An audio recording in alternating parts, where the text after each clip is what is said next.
Life by Divine with Sue Dumais fosters deep healing and profound awakenings as she guides you to hear, answer, and trust the highest calling of your heart. Your host and sacred guide is global impact visionary leader Sue Dumais, a best-selling author, international speaker, and gifted intuitive healer who challenges all of us to shift from life by default or even life by design to truly living life by divine. And now, here is Sue Dumais. Welcome, everybody. It's an honor again to be here with you this beautiful morning. And I have so much. I really feel like there's always so much that I want to share with you. I just feel like my heart is pouring with messages right now in so many different ways. And I'm really grateful to have this platform to be able to jump into your lives, whether it's live every Tuesday at 9 Pacific, or whether you're listening to the podcast, on your own time, downloading them and keeping them on your device and using them whenever you feel like you need some inspiration or a sprinkling of love or insight or guidance. Whatever it is, in whatever capacity, it's just a real honor for me to come into your life and to touch your hearts in whatever way possible and support you on your path. The biggest thing that I feel is challenging a lot of people, especially in the realm of spirituality and personal growth and personal development, is that a lot of times we kind of go it alone, and we're a bit of the lone wolf and trying to figure things out. And we don't need to do that, especially now, because there's so much more.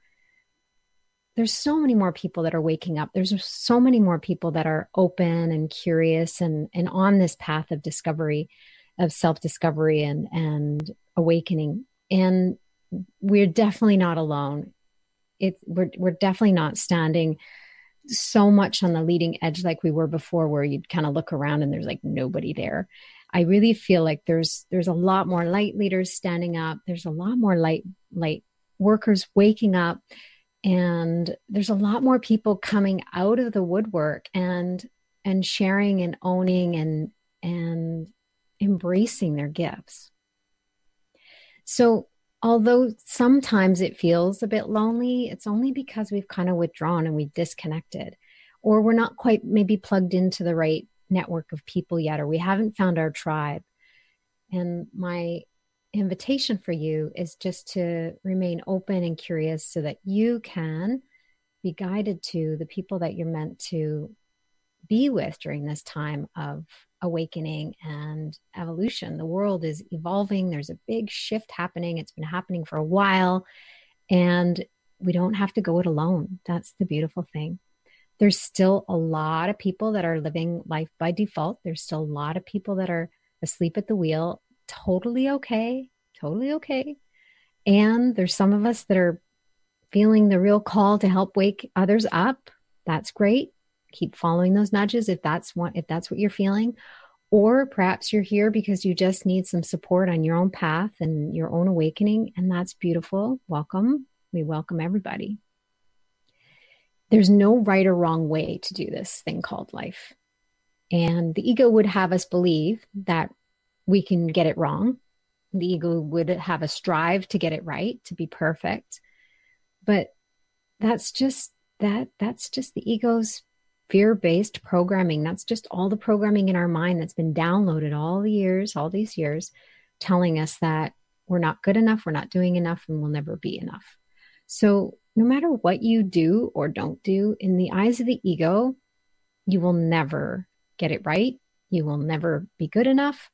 Something will always be wrong. It will never be perfect. Although the ego will encourage you to strive for perfection, you just can't. It's just not attainable, because the bar the ego set is so high that even when you hit the bar that it's set, it moves it. It bumps it up and says, okay, you can do better.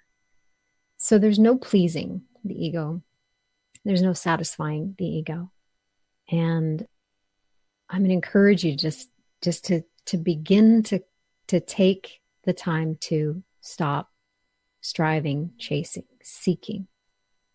Now, there's a difference between being guided and moving toward and feeling that nudge and feeling that energy flowing towards something, to be curious and open about it.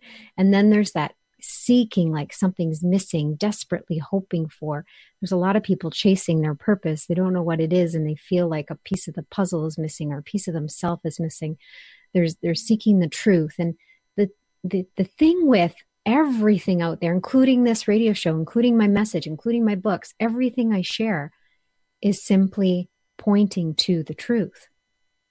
There is no one thing that here, I can't give you anything and say, here, this is truth. This is the truth. Take it and spread the word. This is the truth. There's no one truth for everyone. The path to awakening is different for every individual. And what we need, those pointers to the truth, is different from what one person needs to another.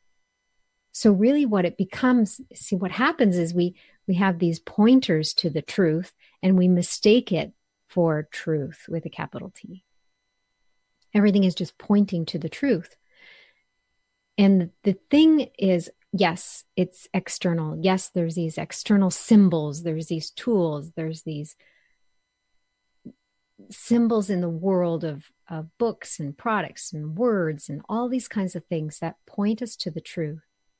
But when we mistake those pointers for truth, that's where we get stuck. So how do we discern? How do we know what's for us and what's not for us? How do we know if we're meant to take a program or not take a program? How do we know if we're meant to pick up a book or not pick up a book? Everyone keeps telling you to pick up something and do one thing, but maybe you're not feeling it in your heart. So who do you listen to, them or you? Who knows the truth for you? Who knows what is for you and your path at this time? Nobody out there can know that for you. And the challenge is a lot of people don't know it for themselves. They don't know how to discern between what their head is saying, which is kind of accumulated with everybody else's gunk and opinions and advice and judgments, and what their heart is guiding them toward. So today's topic is head versus heart and practicing divine discernment. Discernment is key. And just to kind of give you an idea of discernment, a lot of people don't all know what discernment really means. Discernment is the ability to identify, in this context, the ability to identify what is head versus heart. What is a choice for love versus what is a choice for fear.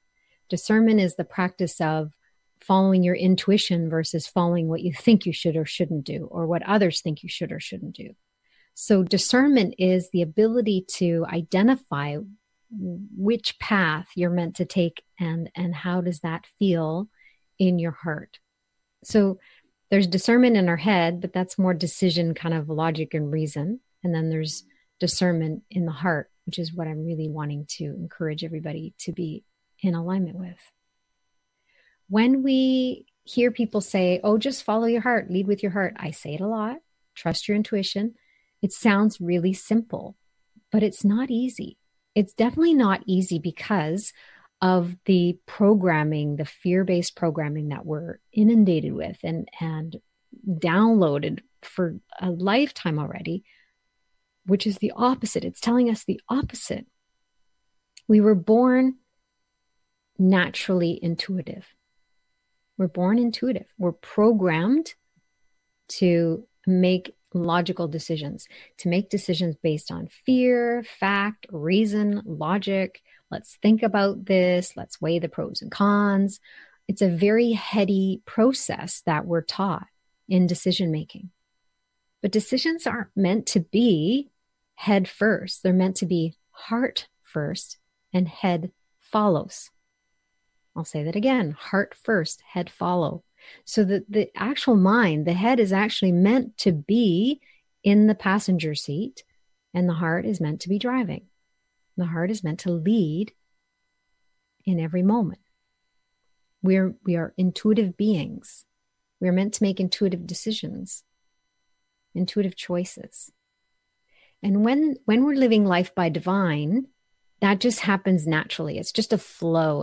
I don't think about things throughout my day like I used to. It was more of a process that I had to practice. And then the divine discernment just became more of a natural flow for me. So there are times where I stop and I need to check in, and I need even some support around discernment, because sometimes I'm attached to what the answer or what the guidance is or isn't.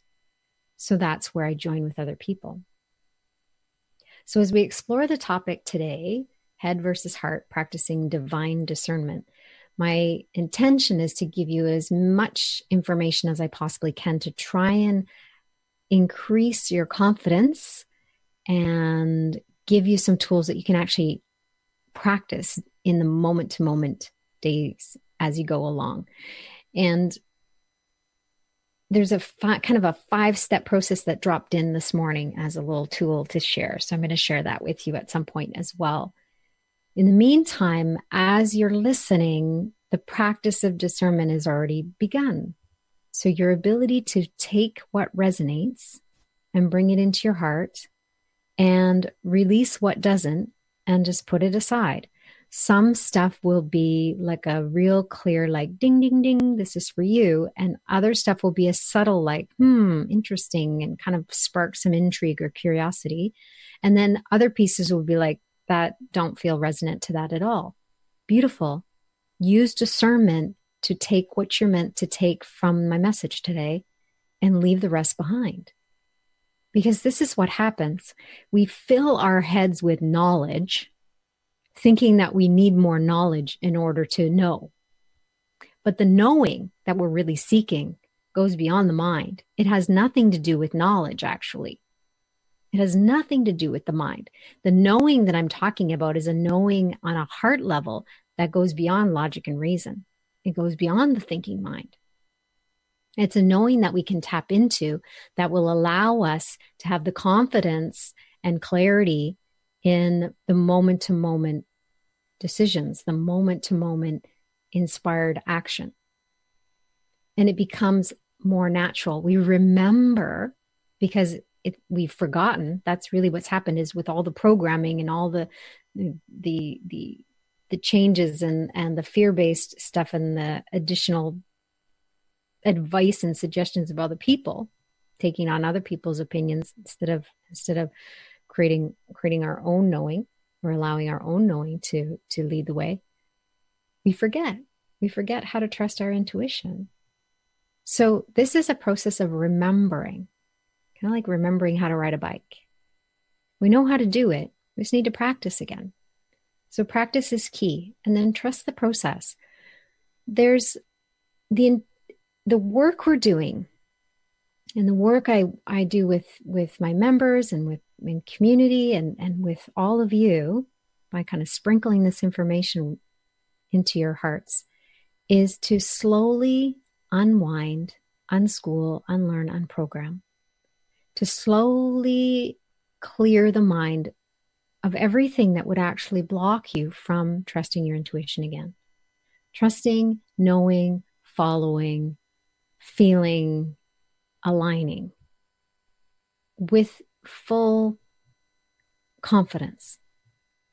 That's my intention for you, is to break down all the barriers, all the blocks to love, all the fear that's keeping you from actually feeling and knowing your intuition and your heart's guidance. We have this internal GPS. There's another way to say it. We have an internal GPS that knows the directions. It knows every moment, every step, every turn we need to make, knows all the detours that we're meant to take for our deepest healing and our greatest awakening. Spirit, our teacher of love, knows everything we need individually to unwind our minds and align with our intuitive knowing. Everything, every step, every moment, Spirit knows exactly what we need. So that's that grand perspective. On our human level perspective, it's very limited. We think we know what we don't know. We think we know what we need, but it's limited. We can't possibly know. It's just knowledge we have in our head that we apply to what's in front of us.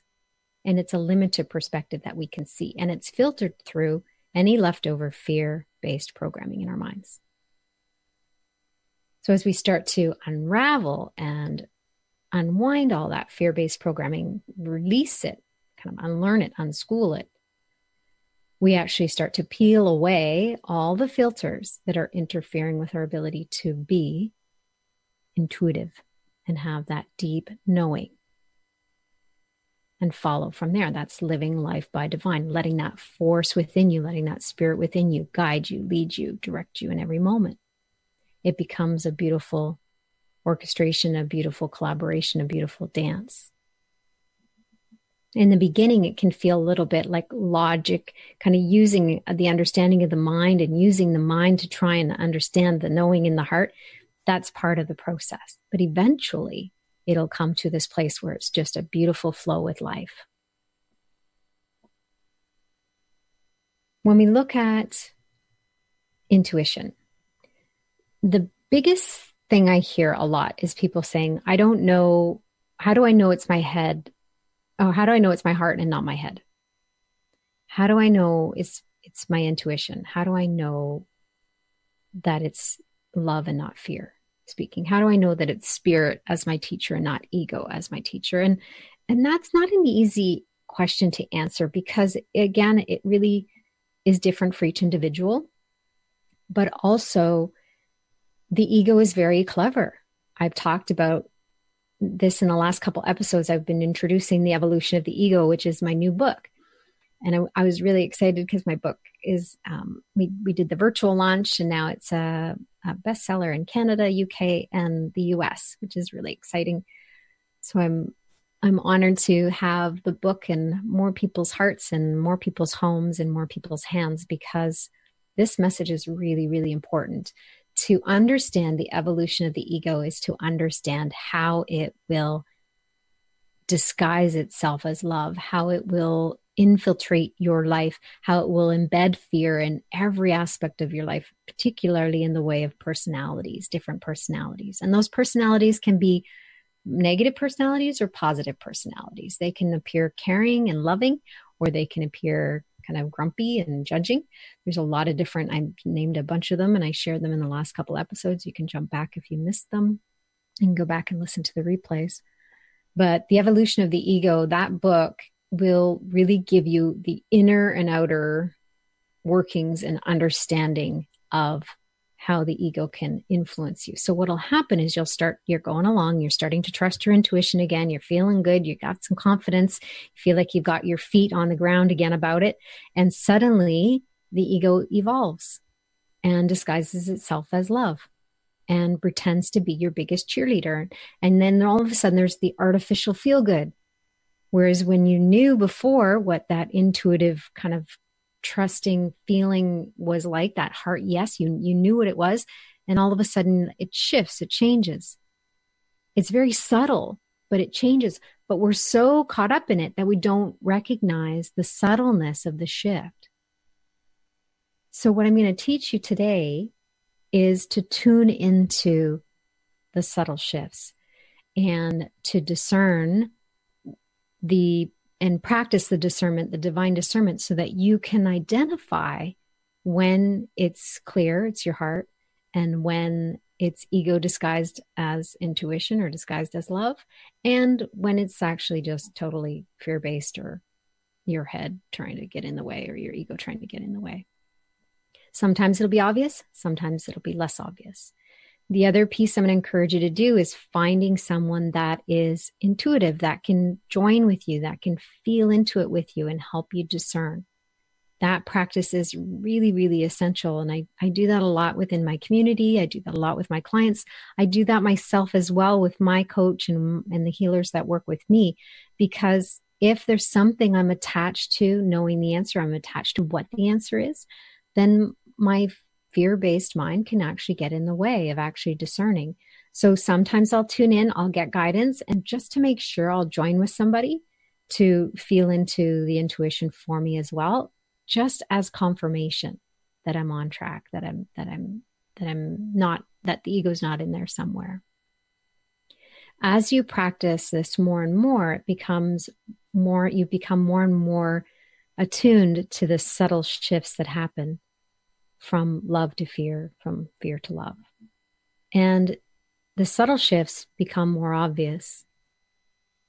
Now, part of my intuitive gift is to really feel into the intangibility of it and to really like beyond the subtle. I can actually feel the energy behind the energy. It's like I've become so attuned to fear that I can just, it feels like a tiny little scratch or there's something there. I can't quite put my finger on it. So whether it's mine or someone else's, I've become really good at being able to feel it for other people.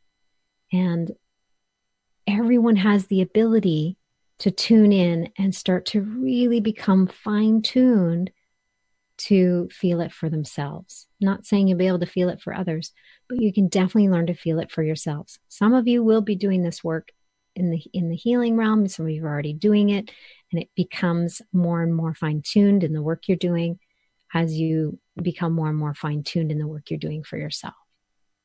Either way, start within your own self. Start at home first, home in your own heart. Start there. Best place to start. So let's take a look at the 5 steps that came in this morning. The first one is stop. When you're tuning in, when you're making a decision, especially if there's a decision that, like I said earlier, you're a little attached to what the answer is, or you're afraid of what the answer is, stop. That's the first step, is just stop. Stop and be still. And the word stop is interesting because I would normally say pause, but I'm using the word stop because there's all these S's that came in this morning. But also because I saw this on Facebook. I don't remember who had posted it, but I remember seeing someone wrote stop, but it stood for Spirit Take Over, Please.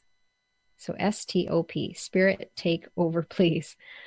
That's that, like, stop and forgive it. Okay, this is what's happening. I'm not clear. I'm having trouble discerning.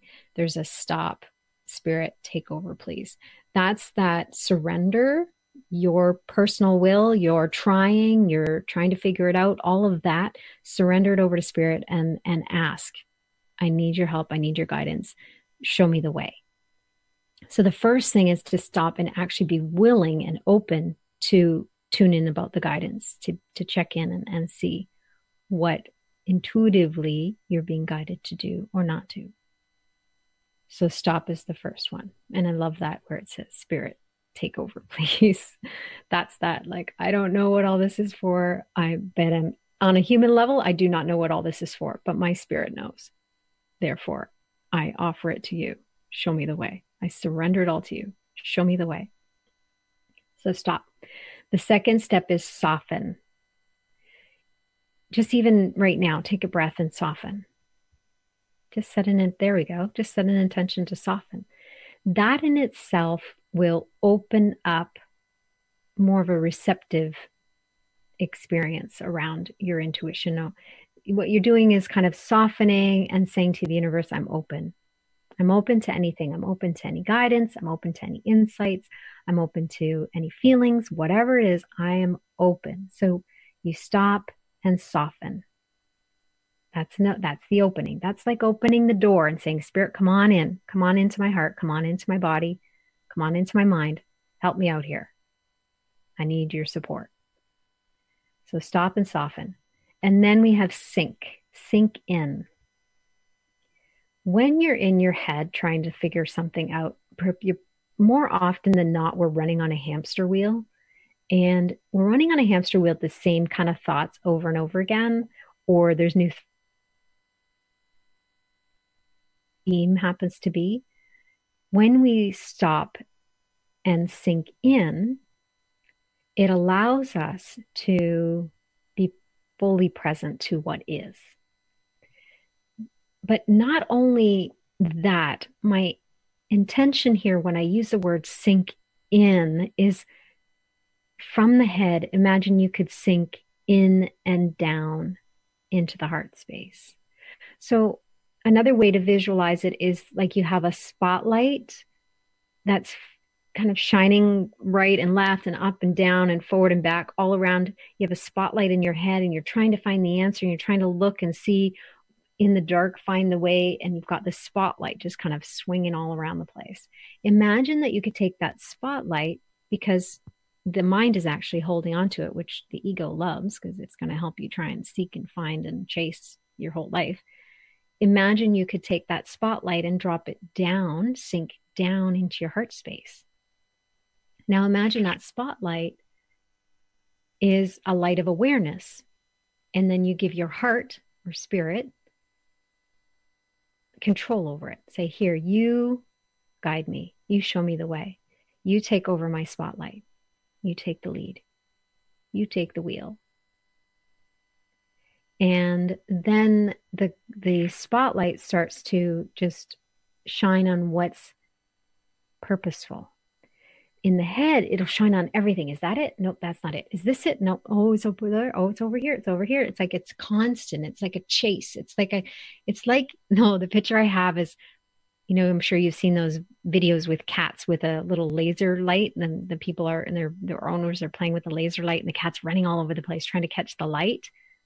That's what it's like when we're trying to chase and figure it out. Is it over here? Is it over there? How do I get it? Can I get it over here? It's like just constant.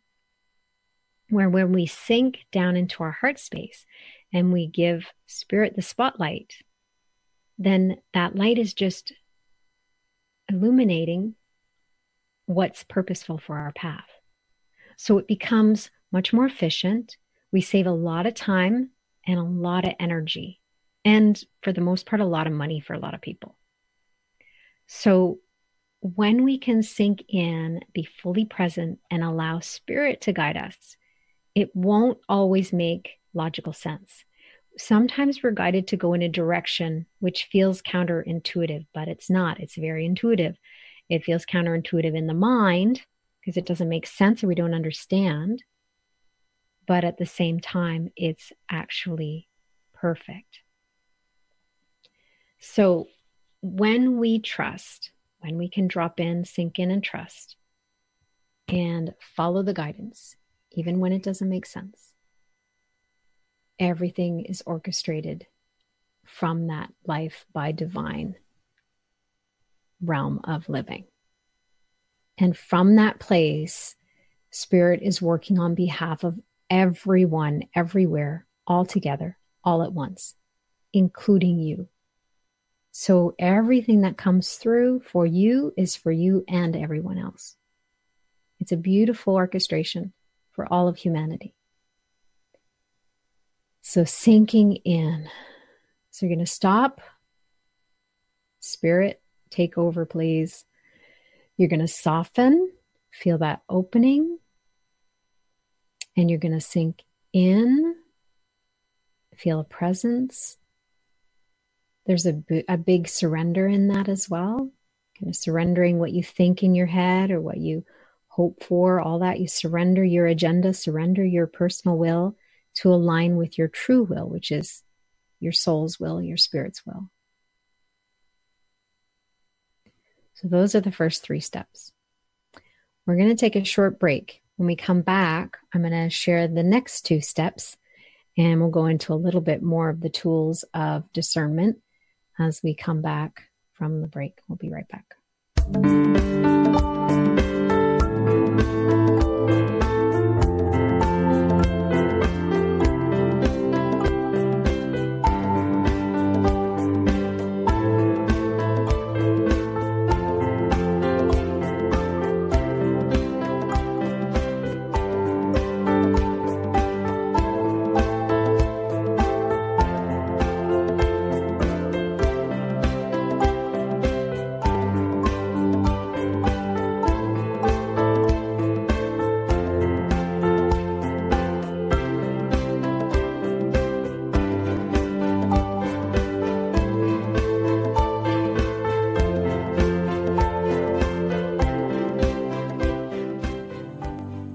The Heart-Led Living Intuition Academy with Sue Dumais is a unique unschooling experience designed to unwind, clear, and align your intuitive channel. And the doors are open for you now. Experience unwavering faith and deep trust in your intuition as you strengthen your connection to Source, allowing you to walk through every moment with more peace, confidence, clarity, and certainty. Experience this deep personal transformation with Sue's guidance, including the option to share what you learn as a certified intuitive coach. This is your time to unwind and reprogram your mind, to rebuild your foundation and realign with your intuitive heart. Enrollment is now open. Apply today at heartledliving.com/Intuition Academy. Again, that's heartledliving.com/Intuition Academy.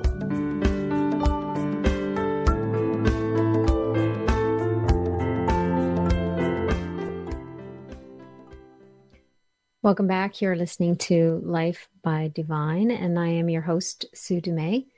Today I've been talking about head versus heart. If you're just joining us, I can give you some pieces, but I would encourage you to go back and listen to this. And if you've listened to it, it's always a good one to listen to it again, because this is just a practice of remembering and reminding us. It's a gentle reminder of what we already know in our hearts.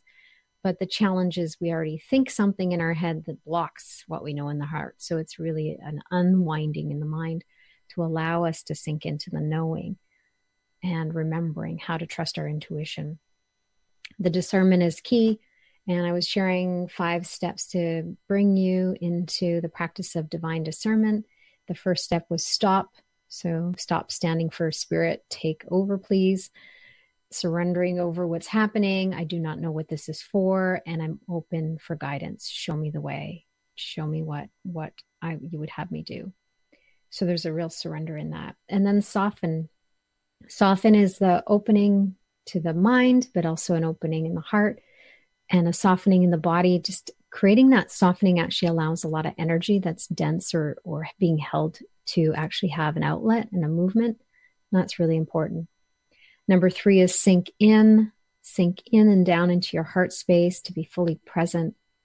And then the 4th one, which is I didn't share before the break, which we'll get into now, is stay with it. So here's what happens. People sink in, they feel a feeling, they dismiss it, or they're like, oh, I don't want to feel that, or they talk themselves out of it. You can do the whole spiritual bypassing piece. So you hear a thought, you feel a feeling, a fear, and then you talk yourself out of it or replace the thought with a positive thought. Unless you feel the energy and density behind that thought, that belief, that feeling, then it will remain in your energy field. It will remain in your physical body, and it will continue to influence your decisions and impact your life in a negative way.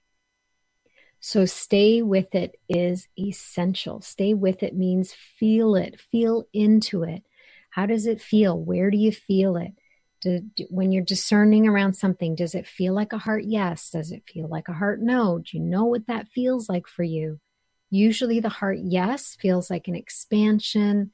It feels like an opening, a lightening. It feels like a lifting for some people. It varies with the individual. So there are specific tools that can help you discern between a heart yes and a heart no. And for you to identify that for yourself is really, really important. The other piece around this is if you feel fear, feel the fear. Sink into it. Stay with it. Sit with it. Sit down beside it. Get cozy with it. Be with it. Allow yourself to feel it fully. That's where the softening comes back in. So if you feel fear, let's say you feel fear in your solar plexus. You're tuning into something you want some guidance around, and you feel fear in your solar plexus.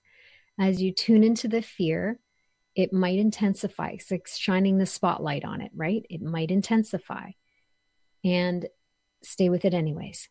Stay with it. Feel it fully. So let the fear have some space. Soften around it. See if there's any message. Be open to a message. You don't have to have a connection with what it is related to. And more often than not, particularly right now, because there's so much energy rising, there's so much old density coming to the surface, because the change and the shift kind of on a global scale of the energy is actually forcing a lot of this to come up, whether we want it to or not.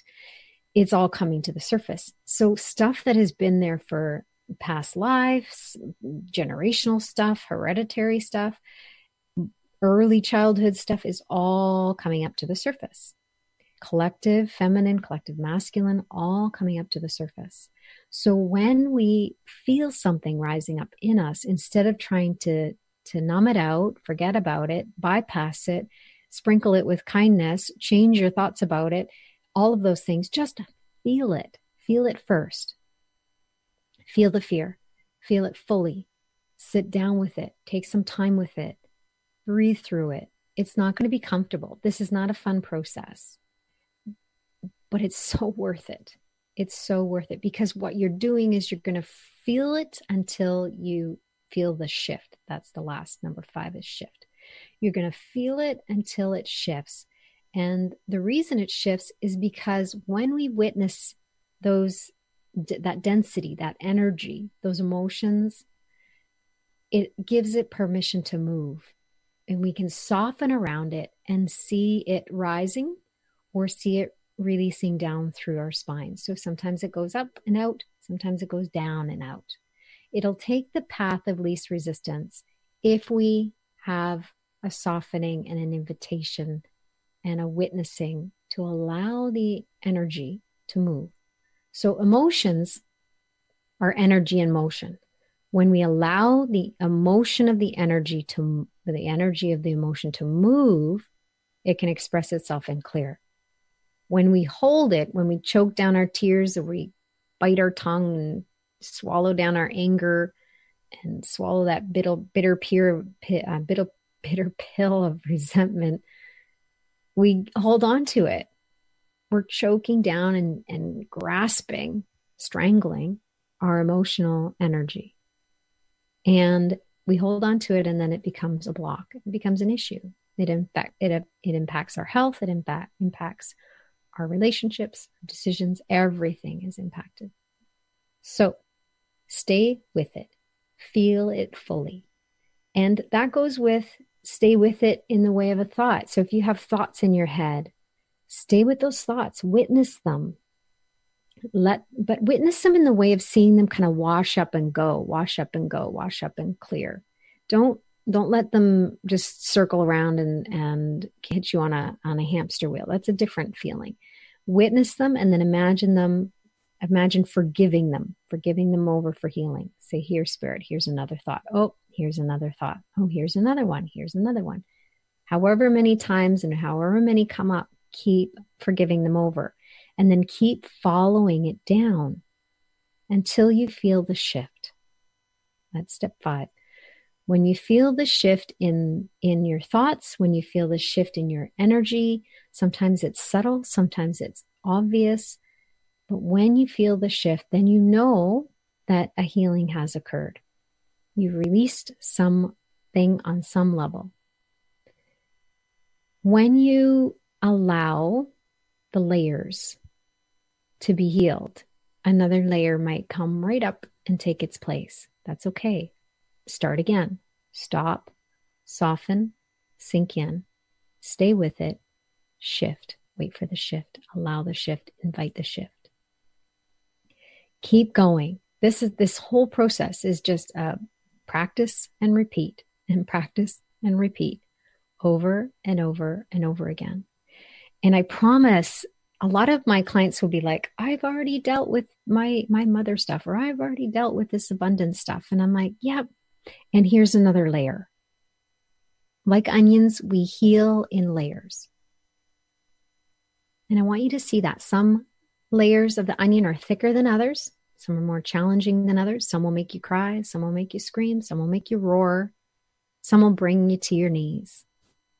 But every layer is essential until one day you kind of come full circle and you've healed. I love these full circle healings, especially when they kind of take you by surprise. And I've had many of them where all of a sudden I'm actually looking around going, wait a minute, normally in this situation I'd be triggered, or normally in this situation I would feel fear, but it's nowhere to be found. So I almost like practically turn my back and turn around, like do a whole circle, because I'm looking for something that used to be kind of a constant companion, which was fear, for so long. And all of a sudden it's not there. As we heal layer by layer by layer by layer, we eventually come to full circle healing around specific things. And when we see that we've come full circle in the healing, then I would love for you to celebrate that. You might be in shock a little bit. You might be like me, you might be looking for it going, where did it go? I can't believe it's gone. I'm like, this is really weird. It feels a little disorienting sometimes too, because you're so used to the reaction in that natural reaction is no longer there. And the mind seems really calm, like oddly calm. Celebrate it. Celebrate those full circle healings. Celebrate those shifts. You deserve it because that's the work. That's the celebration. That's the miracle that comes from doing the work. So stop. Spirit, take over, please. Soften. Opening the heart, opening the mind for another perspective requires a lot of curiosity, openness there, and then sink in, fully present, to sink right into the heart space. And observe from there. Imagine you could put that spotlight down in the heart and just let Spirit take the spotlight and shine on what areas or what you need to look at. And then stay with it. Stay with it, feel it fully, follow the thought down until you got to the root of it, and all of a sudden you feel the shift, which is number 5. The practice of divine discernment is exactly that. It's a practice. And you'll be practicing it intentionally until one day it'll just come naturally again. That's what happens. It just is natural. The idea of head versus heart, sometimes it's going to be easier to discern than others. Sometimes it's going to be easier for you to know that you're in that heart space. And then there's other times where you may need to reach out for support. And that's okay too. So I want to take a moment to see if we can just help you feel into your heart yes. And this is an exercise that I used to do a lot, actually. It's like helping people find their truth center, is what I called it before. But really, it's like helping people find their heart yes. So where do we feel the heart yes in the body? It's different for other people. Most people feel it in the chest and the heart space, but not everybody. I had people that have felt it in the jaw, it showed up in their face. I had other people feel it in their arms, in their legs. Every once in a while, it's like a whole body thing. So there's no right or wrong way. And your truth center, where your heart yes resides, can be a little bit unique, and it can kind of shift as you go along. It might expand in your body a little bit as you do it more and more. But it's important for you to discern, what does that feel like for you? So I'm going to invite you to close your eyes and take some deep breaths. And as you're breathing, just imagine you could take an elevator from the mind and bring your awareness along with that little spotlight down the elevator, down, down, down, sinking into the heart space. And as you step out of the elevator in the heart space, just hold that spotlight and pass it over to Spirit. Spirit, take over, please. You hold it, you guide me, you showed me. So taking some deep breaths, imagine you could breathe into the heart space, and with each breath you soften a little bit more, each breath out. And as you breathe in, you're inviting some guidance, an opening. I'm wide open, I'm curious, I'm not seeking. So there's a softening, an opening without seeking, a curiosity, an intrigue. I wonder what my heart yes will feel like. Wonderment is a great space to be in. It's an open mind. So you're going to tune into your heart space, and we're going to ask a question that you know the answer is absolutely yes. So ask yourself the question, like for an example, is my name whatever your name is? Or am I in a room with windows? Because you know yes or no. So ask yourself a question that you absolutely know the answer is yes. And just ask that question and ask your body to show you your heart yes. And I'm going to encourage your energy to maybe make it a little bit more obvious. I'm going to move your energy just a little bit more to help you discern. So breathing and feeling into your heart yes.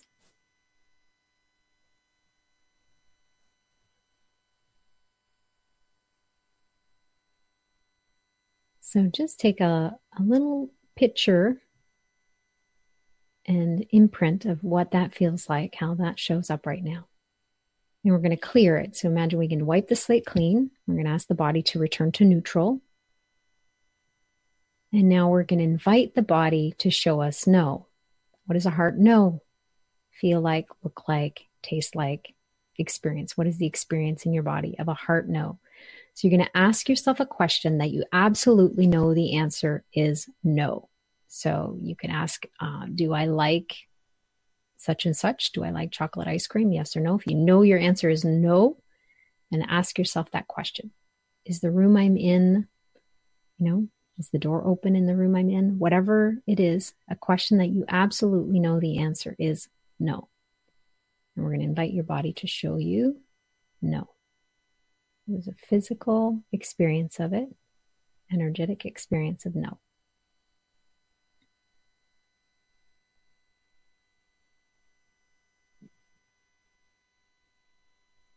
And as I'm tuning into some of you, I feel like a contraction, a tightness, a heaviness, kind of a pulling down. Not everybody's going to have the same symptoms, but I'm just feeling into the collective of those that are listening and those that are meant to be listening. So let's now clear that, wipe the slate clean, ask the body to return to neutral. Take some deep breaths, clearing that, exhaling through the mouth, releasing that tension. Go back to a yes question, a question that you absolutely know the answer is yes. And let's bring love into it.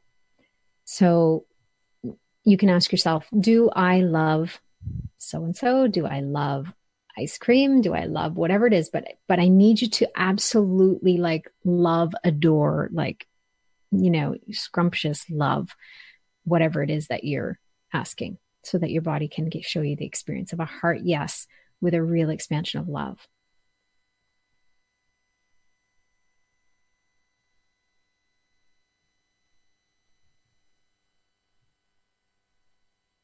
Here we go. Now there's that expansion, that light. I feel like there's a lifting up for a lot of your energies. There's an outward expansion. There's kind of a bright feeling inside. Again, these are just some of the words that I'm feeling into, but find your own words and find your feeling for yourself. And then I'm going to encourage you to write those down. So write down how you feel with a heart yes and how you felt with a heart no. And that's part of the practice of discernment. So when you can write the down as descriptive and as clear as you can be, then you'll be able to identify when you're practicing and going along your day-to-day moments. When you are tuning in about something that you have an attachment or a fear around what the answer is, it's going to be more challenging. So in the beginning, practice with stuff that you're not attached to the answer. So, for example, for dinner, am I to have eggs for dinner? Yes or no? Am I to, drink this for lunch? Yes or no? Whatever it is, tuning into that feeling. Once we get really attuned to the yes and no, then we eventually need to let go of those yes and no questions, because it becomes very limiting. So this is kind of that life by design approach. And then we shift into life by divine. So in the beginning, we need to practice the discernment with the yes and no and really get comfortable with it. But again, you can't be attached to that because it's just pointing you to the truth. And then it becomes a tool that actually will keep you kind of stuck or limited, because what you're saying to the universe or saying to spirit is, am I to do this? Yes or no? And spirit's like, well, if that's the only option you're giving me, the best answer is yes. Whereas if we just said, what now? What would you have me do now? Or what now? Spirit would be like, I'm glad you asked. I've got this for you, this direction. So it's perhaps a whole different direction. Sometimes we're like, do I take this path or this path? And spirit is saying, well, if you're only giving me those two options, then this is your best option. However, if you would open up to just whatever I'm guided to give you. I have a really cool path over here I'd love to take you down, full of miracles. And it's going to blow your mind away. So in the beginning, the discernment between yes and no is really purposeful, helpful. And then eventually we need to let that piece go and not get too attached to it and start to ask less closed questions, meaning yes or no answer questions, and more open questions, meaning what now? What would you have me do? What direction? Please show me. Please guide me. Here is my challenge. Here is my career. Here is my relationship. What would you have me do? That allows the divine spirit to guide you and not be restricted by what you think the path is or not is. So it's giving spirit more the reins completely, and takes some of the filters out of the way, because the mind is not necessarily in the equation with the questions. When you have open questions, then you're really being more wide open to guidance. So take a deep breath. I shared a lot of information today, and I'm going to encourage you to, if you need to, go back and listen. You can download these on all the podcast platforms, any of the podcast platforms that are available. And I would encourage you to do that. And while you're there, you can subscribe to the podcast if you feel inspired, so then you'll know when new replays are uploaded, and you can download those and keep them. These are great tools to go back to. But remember, these are tools that are pointing you to the truth, not to be mistaken for the truth. They're pointing to the truth, and the truth that they're pointing to is within you. It's within each of us. And the same spirit that speaks to me is the same spirit that speaks to you. We're all connected that way. We all have our beautiful shared divine source. And we're all here in these unique human bodies having these unique experiences. But we are all from the same source. So therefore, the same spirit that speaks through me can speak through you. And the way that I'm here in this world doing my work is unique to you and unique to everybody else. And that's because we all have a unique role to play. Everybody's role is essential in the healing of the whole. All of us contribute to the healing of the whole. So your role is essential. Your life is essential. There's something specific that you're meant to contribute into this world. And it may look small and it may look big, doesn't matter. It's essential either way. Whatever it is, the role that you're meant to play is an essential role in the healing of the whole. And the world is lucky to have you here at this time, listening to this message, awake enough to say, okay, yes, I'm willing to play my part. Yes, I'm willing to play my part. Show me the way. And that practice of divine discernment allows us to live on purpose, to live in alignment, to be the beacon of love that others are needing, to illuminate the path for others, whatever it is that our role is meant to be. But it also serves us at such a beautiful divine level. And the miracles on our path that come from living life by divine are incredible. And they actually, for me, they keep blowing my mind. Like I couldn't have made this stuff up. I couldn't have orchestrated this incredible life. And yes, it's incredibly challenging at times. And yes, it's incredibly rewarding and miraculous at the same time. So one moment at a time, stop, soften, sink in, stay with it until you feel the shift.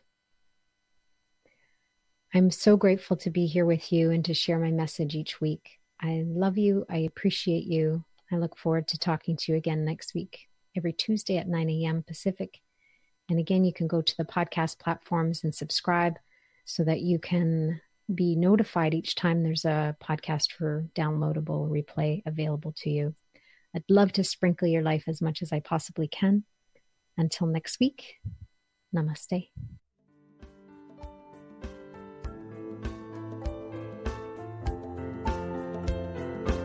You've been listening to Life by Divine with your host, Sue Dumais.